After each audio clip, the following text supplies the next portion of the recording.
The ballroom at Ashworth House was ablaze with 1,000 candles when Edmund Ashworth, Viscount Kellington, told his wife of 3 years that their marriage was over. He chose the moment with what he believed was strategic precision between the second and third waltz, when the musicians were tuning their instruments and the guests were occupied with champagne and gossip and the particular kind of performance that characterized the autumn season in London. He chose the location with equal care, the portrait gallery, a narrow corridor lined with ancestral faces whose painted eyes had witnessed 3 centuries of Ashworth family negotiations, arguments, and carefully managed scandals. And he chose his words with the deliberate neutrality of a man who had rehearsed this conversation in his head approximately 40 times and believed himself to be handling the situation with admirable composure. "Amelia," he said, catching her elbow as she passed through the gallery on her way back from the retiring room. "We need to speak." She turned. Amelia Ashworth, née Thornton, was 25 years old. She wore a gown of pale blue silk that had cost more than most families earned in a year, but less than Edmund's last hunting trip to Scotland. Her dark hair was dressed in the current fashion, her pearls were modest, and her expression was the same calm, pleasant mask she wore at every social function. Polite interest edged with the particular wariness that came from 3 years of marriage to a man who spoke to her primarily when there was something he needed her to do or something he needed her to stop doing. "Of course," she said. "What is it?" Edmund glanced down the gallery. 2 guests were examining a portrait of the 4th Viscount at the far end, but they were engrossed in their own conversation and unlikely to overhear. Still, he lowered his voice. "I have made a decision regarding our arrangement." "Our arrangement, not our marriage." Amelia noted the phrasing. She noted everything Edmund said, the way one notes the weather or the time, information that might prove relevant later, stored away for future reference. "What decision is that?" she asked. Her voice was perfectly level. Edmund straightened his shoulders. He had the posture of a man who believed he was about to do something difficult but necessary, like dismissing an incompetent steward or putting down a lame horse. "I think it would be best," he said, "if we ended this marriage, formally, legally. I have spoken with my solicitor. The process can be managed discreetly." Amelia looked at him. She looked at the man she had married when she was 22 years old, the man whose mother had assured her that Edmund was steady and reliable and would make an excellent husband once he settled into his responsibilities. She looked at the face that had smiled at her during their courtship, with practiced charm, and had regarded her for the past 3 years with increasing indifference. She looked at his eyes, which were focused somewhere past her left shoulder, as though he were already mentally cataloging the relief this conversation would bring him. "I see," she said. "May I ask why?" "We are not suited," Edmund said. The answer came quickly, as though he had prepared it in advance. "We have little in common. Our temperaments are incompatible.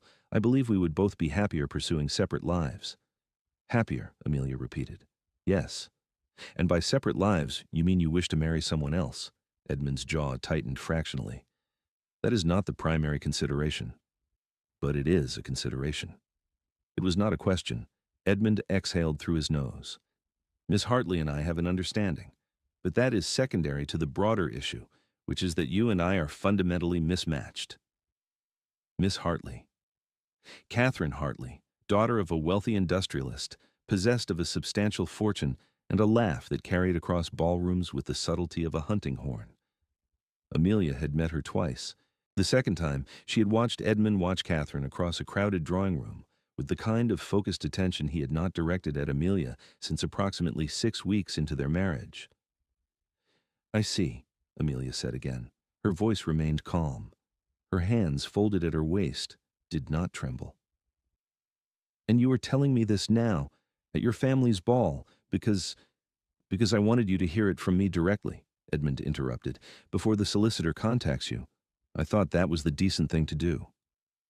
The decent thing. Amelia felt something cold and precise settle in her chest. It was not heartbreak. Heartbreak required the breaking of something that had been whole, and her marriage had never achieved wholeness. It had been an arrangement from the beginning.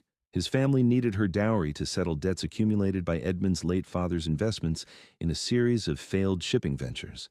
And her family needed the social elevation that came with marrying a viscount, even a viscount whose finances were in disarray.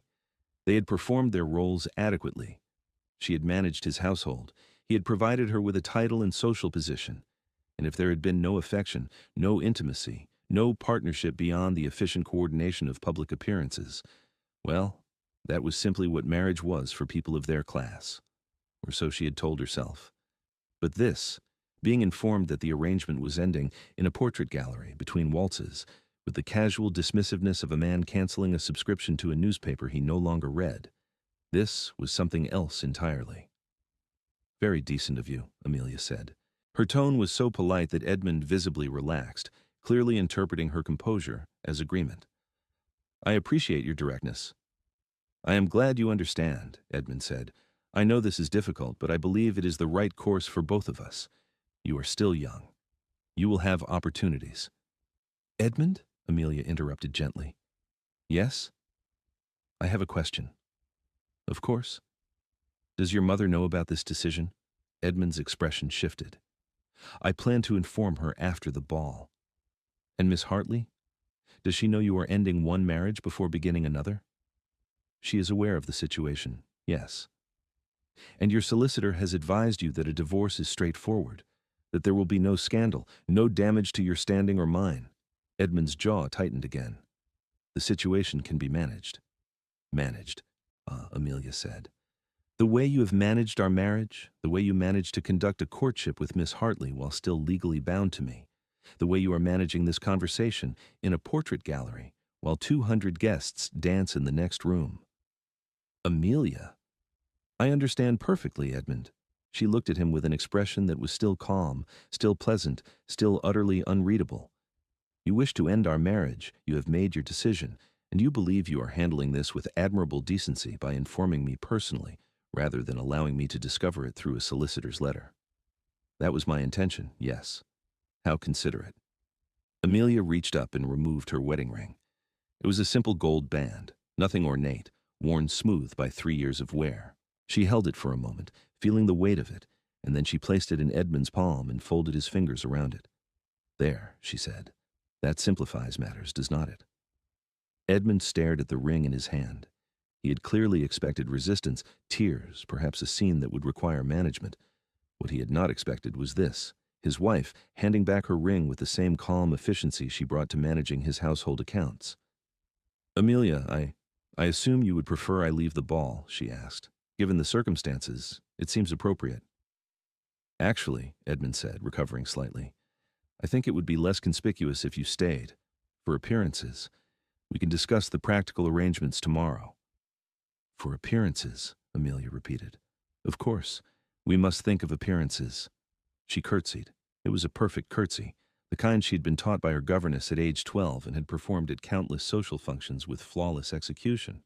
Deep enough to be respectful, shallow enough to indicate that while she acknowledged his position, she was not prostrating herself before it. "Thank you for the conversation, my lord," she said. "I shall return to the ballroom now." She walked past him before he could respond. She walked down the portrait gallery with her spine straight and her head high, past the painted faces of Edmund's ancestors who had witnessed 3 centuries of marriages made and unmade, fortunes won and lost, families risen and fallen. She walked through the door at the end of the gallery and into the corridor that led back to the ballroom, and she stopped. She stopped because her hands were shaking. She stopped because the composure she had maintained throughout that entire conversation was fracturing at the edges, and if she walked into a ballroom full of 200 guests while fracturing, someone would notice. Someone would ask if she was well. Someone would offer sympathy or curiosity or the particular kind of invasive concern that society ladies deployed when they sensed scandal. And Amelia could not, would not, give them that satisfaction. So she stood in the corridor and pressed her hands flat against the cool plaster wall and took 3 slow breaths. In, out, in, out, in, out. And then she heard the music. The orchestra had resumed playing. A waltz. The same waltz that had been playing when Edmund had pulled her aside to inform her that their marriage was over and he was in love with someone else, and would she please stay at the ball for appearances. Amelia listened to the music. She listened to the rise and fall of strings, the steady rhythm of the dance, the sound of 200 people performing the intricate choreography of London society, while she stood alone in a corridor with her marriage dissolved and her future uncertain and her hands still shaking against the wall. And something shifted. Something in her chest that had been tight and controlled for 3 years. Something that had learned to be quiet and accommodating and entirely focused on managing Edmund's needs and expectations and moods. Something that had absorbed every slight and every dismissal and every moment of being treated like competent furniture. That something cracked. Not into pieces, into clarity. Amelia Thornton Ashworth was 25 years old. She had a modest fortune of her own, inherited from her grandmother and held in trust separate from Edmund's control. She had an education that included literature and history and mathematics that her father had insisted upon despite her mother's protests that such learning was wasted on a daughter. She had managed a viscountcy's household for 3 years with efficiency and intelligence, and she had just been informed that her marriage was over by a man who believed he was doing her a favor by handling it with decency. She pushed away from the wall. She smoothed her skirt. She checked her reflection in the window glass. Her hair was still perfectly arranged. Her gown was still immaculate. Her face showed no trace of the fracturing that had been happening beneath it. And then she walked back into the ballroom. The dancing was in full swing. Couples moved across the floor in elegant rotations, the women's gowns creating swirls of color against the polished parquet, the men's dark evening clothes providing contrast. The chandeliers blazed overhead. The champagne flowed, and at the edge of the dance floor, watching with the particular intensity of someone who believed herself to be observing unnoticed, was Catherine Hartley. She was beautiful, Amelia acknowledged with the clinical detachment of someone assessing a painting. Blonde hair dressed in elaborate curls, a gown of rose silk that probably cost more than Amelia's entire seasonal wardrobe, diamonds at her throat that caught the candlelight with aggressive sparkle. She was laughing at something the gentleman beside her had said, but her eyes kept drifting toward the portrait gallery entrance, clearly waiting for Edmund to return. Amelia walked directly toward her. Catherine saw her coming. The laugh died. The expression shifted from amusement to something guarded. The gentleman beside her excused himself with admirable speed, clearly sensing that he did not want to be present for whatever was about to occur. "Miss Hartley," Amelia said. Her voice was perfectly pleasant. "Good evening." "Lady Kellington," Catherine replied. Her tone was cautious. "I hope you are enjoying the ball." "Immensely," Amelia said, "though I find myself without a dancing partner for this waltz, a tragic oversight." Catherine's eyes widened fractionally. "I am sure." "Would you do me the very great favor," Amelia continued, as though Catherine had not spoken, "of introducing me to your brother? I understand he is an excellent dancer." Catherine stared at her. The request was unusual, but not scandalous. Women did occasionally dance with each other at balls when partners were scarce, though it was more common among younger girls than married women. But there was something in Amelia's tone, something in her smile, that suggested this was not a simple request for a dancing partner. "My brother is engaged for this set," Catherine said carefully. "A pity," Amelia said. "Then I suppose I shall have to dance alone." She turned and walked onto the dance floor. She walked directly into the center of the rotating couples, found a space between two pairs, and began to waltz. She waltzed alone.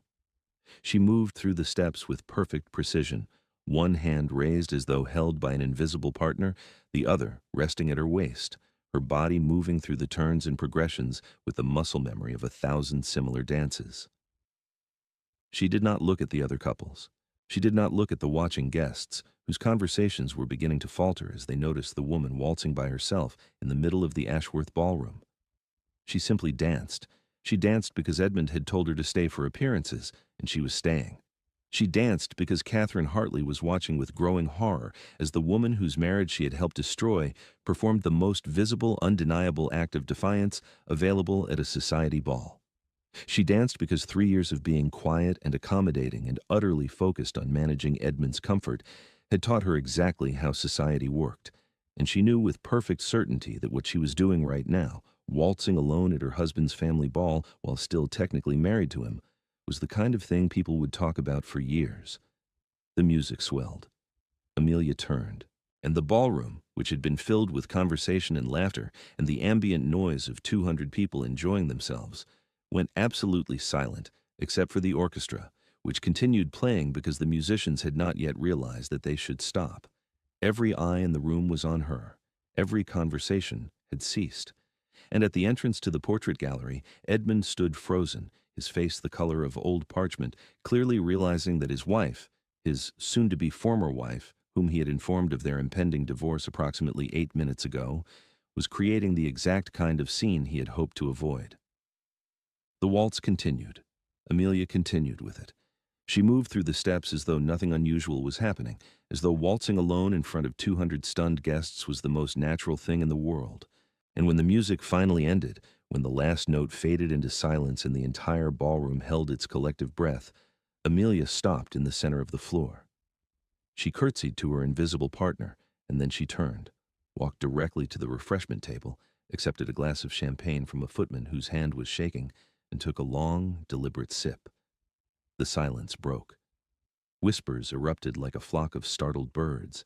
Guests turned to each other with wide eyes and barely suppressed excitement. This would be discussed in every drawing room in London for the next month. The woman who waltzed alone at the Ashworth ball, the Viscountess who danced by herself while her husband watched from the doorway.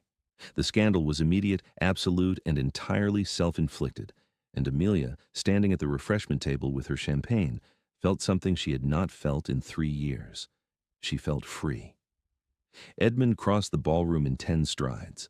His face was no longer pale. It was flushed with anger and humiliation, the kind that came from realizing that one's carefully managed plan had just been demolished by the person one had most underestimated.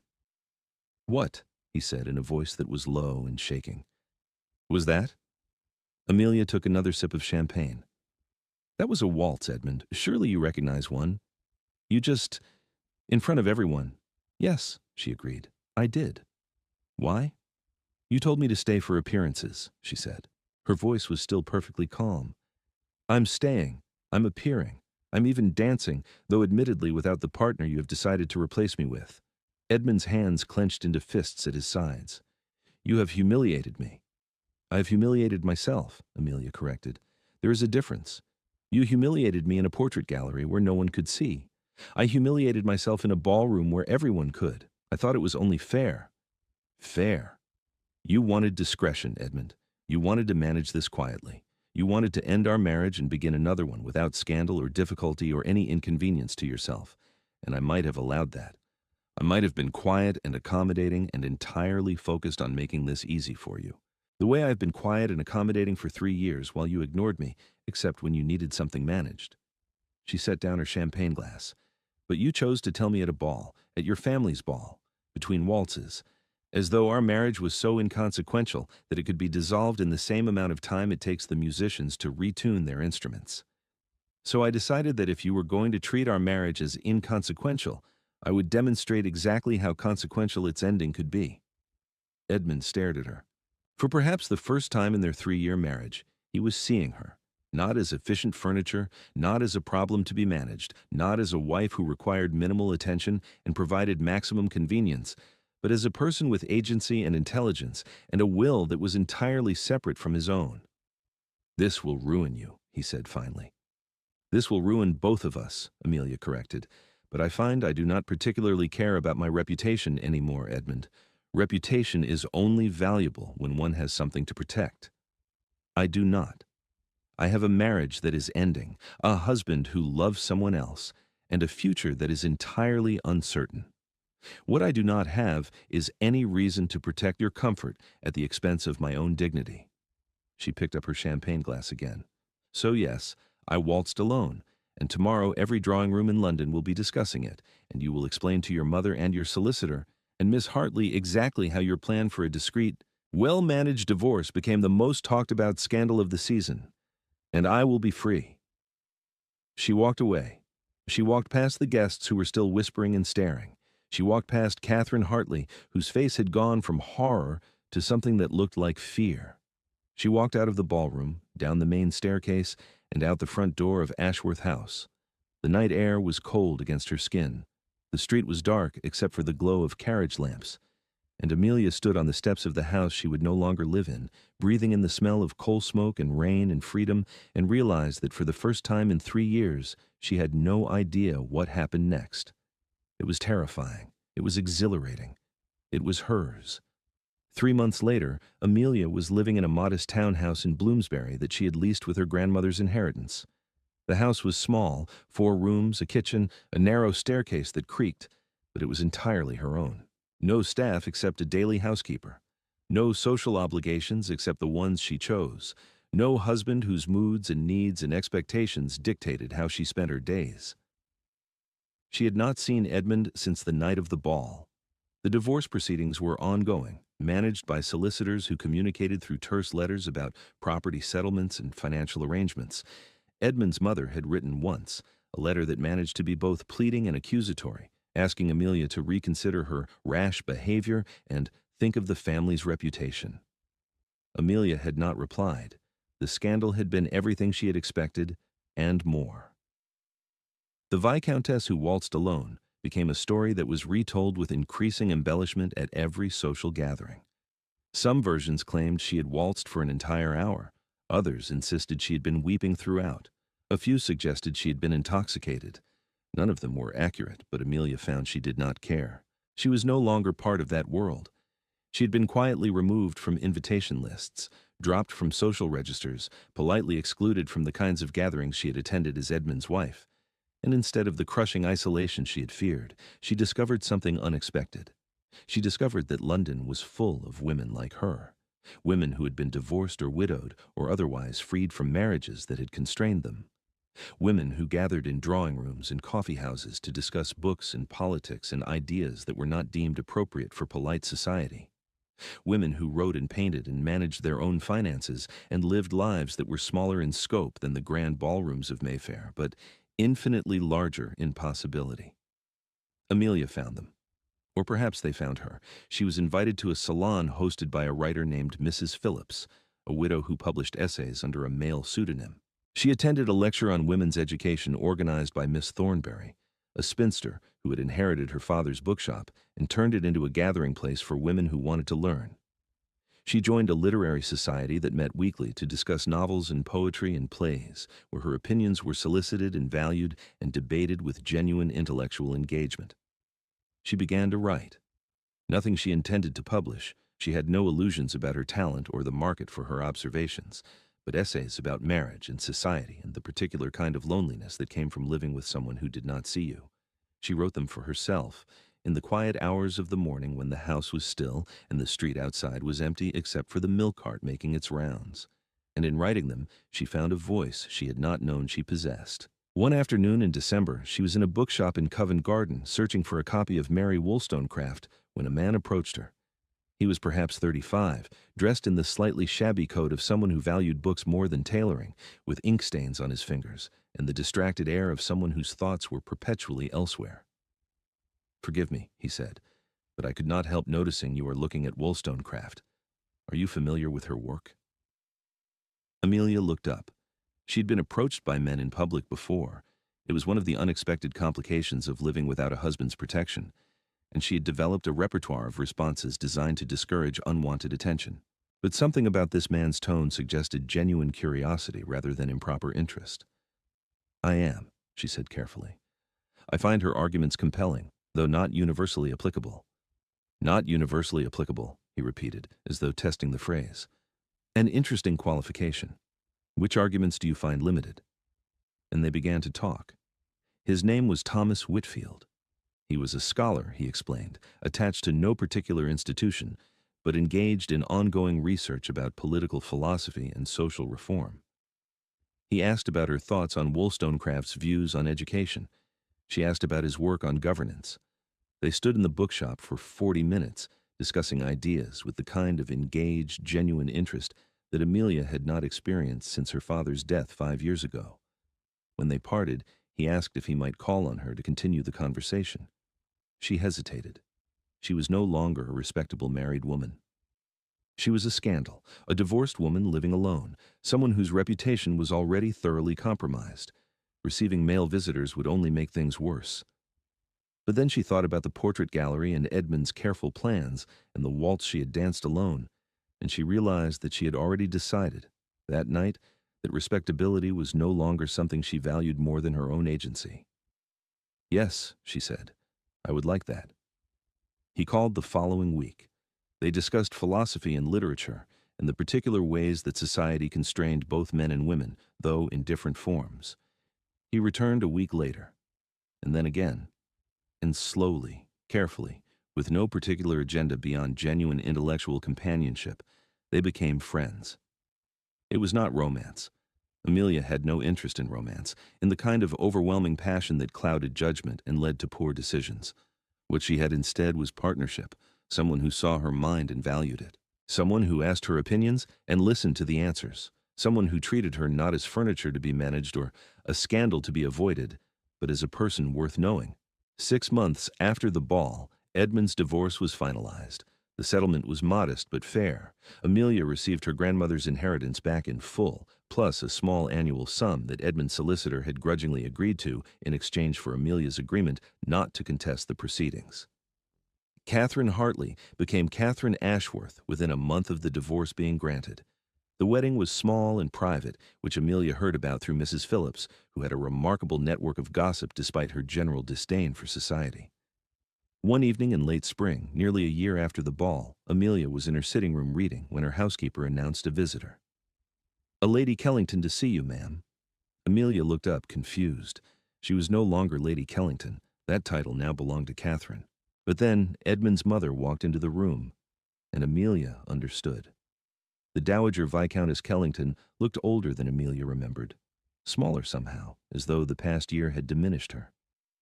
She stood in the doorway of Amelia's modest sitting room with the expression of someone who had arrived somewhere they would prefer not to be, but had decided was necessary. "Lady Kellington," Amelia said, rising, "this is unexpected."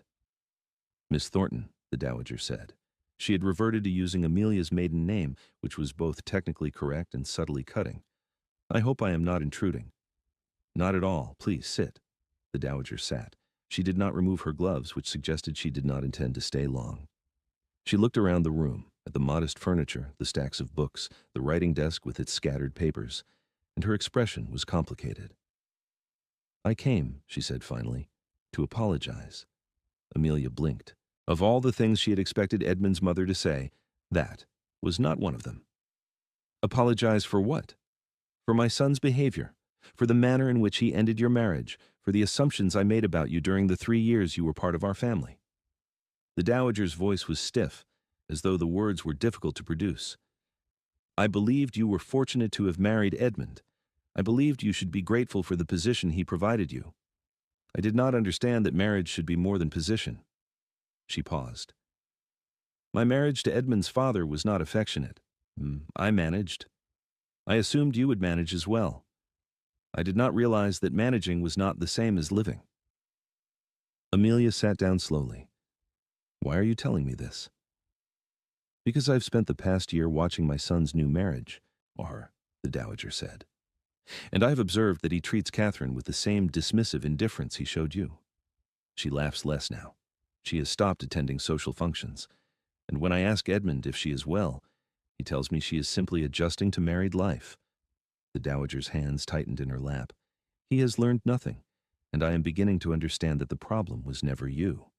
Amelia looked at this woman who had presided over her marriage with cool detachment, who had expected Amelia to be grateful for Edmund's attention and accommodating of his neglect, who had written that terrible letter asking her to reconsider her rash behavior for the sake of the family's reputation. And she felt something unexpected. Not satisfaction at being vindicated, not pleasure at watching Edmund repeat his mistakes, but a kind of tired sympathy for a woman who had spent her entire life managing a marriage instead of living in one. "I am sorry Catherine is unhappy," Amelia said quietly, "but that is not my responsibility anymore." "I know," the Dowager said. "I'm not asking you to intervene. I simply wanted you to know that I was wrong, about you, about what marriage should be, about what I expected you to tolerate." She stood. "I will not take any more of your time." She walked to the door, then paused. "That night at the ball, when you danced alone, I was appalled. I thought you had destroyed yourself out of spite." She turned to look at Amelia. "But I think now that you were saving yourself, and I think Edmund never understood that he had married someone brave enough to do that." She left. Amelia sat in her sitting room for a long time after the Dowager's departure, thinking about courage and marriage and the different ways people save themselves. 2 years after the ball, Amelia published her first essay under her own name. It was about marriage and autonomy and the particular kind of loneliness that came from being legally bound to someone who did not see you as a person. It was published in a small but respectable journal that Mrs. Phillips recommended, and it caused a minor scandal among the people who still cared about such things. Amelia did not care. She wrote more essays. She gave occasional lectures at Miss Thornberry's bookshop. And she continued her friendship with Thomas Whitfield, which had deepened over 2 years into something that looked, from the outside, very much like courtship, but felt, from the inside, like something rarer, genuine partnership between equals. They did not marry. Amelia had no interest in entering another legal arrangement that would transfer her property and autonomy to a man, even a man she trusted. Thomas understood this completely, being himself someone who valued independence and viewed marriage as an institution in need of considerable reform. Instead, they built something else, a collaboration, a companionship, a life that was constructed on mutual respect and intellectual engagement rather than legal obligation. And on the anniversary of the ball, 3 years after she had waltzed alone in front of 200 stunned guests, Amelia attended a salon at Mrs. Phillips's house and found herself telling the story. Not as a tragedy, not as a scandal, but as the beginning of something. "I thought I was ending something that night," she said to the circle of women gathered in Mrs. Phillips's drawing room. "I thought I was destroying my life in front of everyone who mattered, but what I was actually doing was choosing which life I wanted to live. And it turns out the life I chose, smaller, quieter, entirely mine, is better than the one I was performing for other people's approval." One of the younger women asked what had happened to Edmund. Amelia smiled. "He is still a viscount, still married to Catherine, still managing his life with the same careful attention to appearances that he brought to our marriage. I hear he is successful by the measures that matter to him." "And you?" someone else asked. "Are you successful by the measures that matter to you?" Amelia thought about her modest townhouse and her writing and her friendships and the life she had built from the wreckage of a failed marriage. She thought about the freedom of choosing her own path and the particular satisfaction of being seen, truly seen, by people who valued her mind. "Yes," she said, "I think I am." And in the warmth of that drawing room, surrounded by women who had also chosen their own paths in a society that insisted there was only one acceptable route, Amelia understood that the waltz she had danced alone had not been an ending at all. It had been an opening, a door she had walked through into a life that was uncertain and unconventional and entirely gloriously hers. The music had stopped years ago, but she was still dancing,